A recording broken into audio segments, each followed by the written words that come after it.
President Donald Trump's move to blockade all Iranian shipments in and out of the Strait of Hormuz poses a serious threat to the fragile ceasefire and may jeopardize any potential for further negotiations between Washington and Tehran.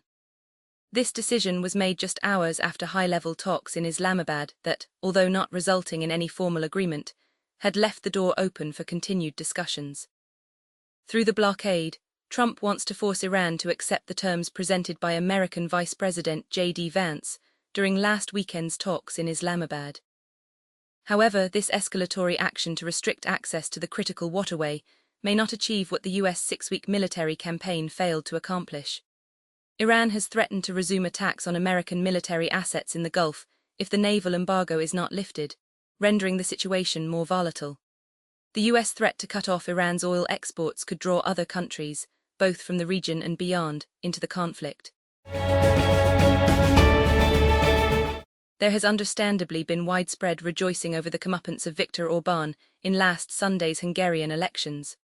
For the past 16 years, he has served as something of a role model for fascist-adjacent political forces across Europe and far beyond. Amid indications that his far-right Fidesz party might be ousted after 4 terms of parliamentary supermajorities that enabled its leader to pursue his reprehensible agenda, ideological allies from across the continent and even Latin America descended on Budapest to bolster their beleaguered idol's chances for a 5th term. They were followed by Donald Trump's emissaries Marco Rubio and J.D. Vance. Benjamin Netanyahu has hitherto found a warm welcome in Budapest, and Hungary has stood out among EU states as an unabashed member of the Vladimir Putin fan club. Prime Minister Shehbaz Sharif will depart from Islamabad for Jeddah today on official visits to Saudi Arabia, Turkey and Qatar, the Foreign Office, FO, said on Wednesday.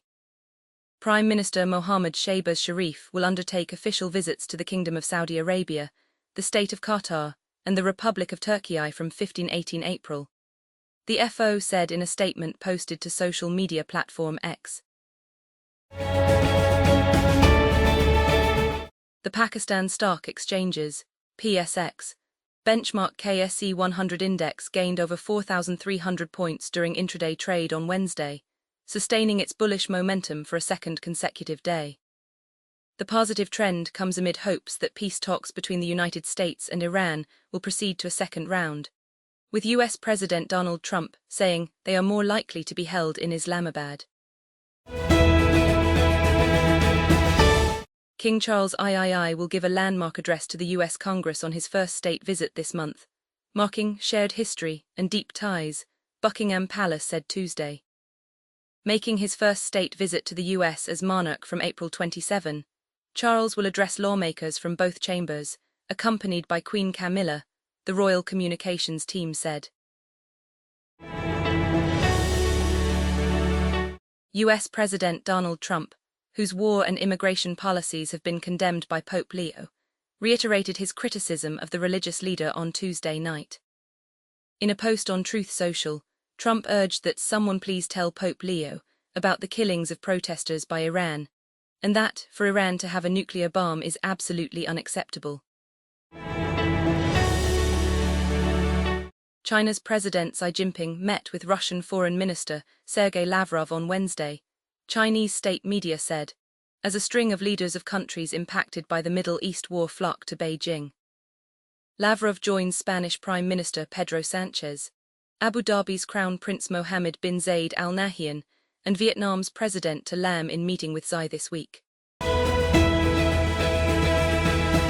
Interior Minister Mohsin Naqvi on Tuesday called on the business community to bring back 20–30% of their wealth to Pakistan ahead of the upcoming budget.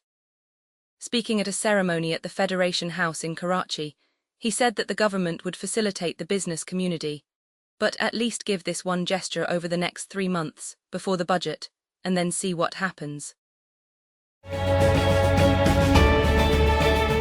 Prime Minister Shehbaz Sharif briefed President Asif Ali Zardari on Tuesday about his upcoming visits to Saudi Arabia and Turkey for further engagement to promote peace efforts, and took him into confidence on all aspects of the dialogue between Iran and the United States, a statement issued by the President's Secretariat said. Pakistan hosted direct Iran-US talks in Islamabad over the weekend, marking the highest engagement between the two sides since 1979, seeking a resolution to the US-Israeli war on Iran. However, both delegations departed the capital on Sunday after the talks ended without an agreement, but also without a breakdown. A new trial over the death of Argentine football legend Diego Maradona will begin on Tuesday, with 7 members of his medical team charged with negligent homicide nearly a year after a previous case collapsed in a mistrial.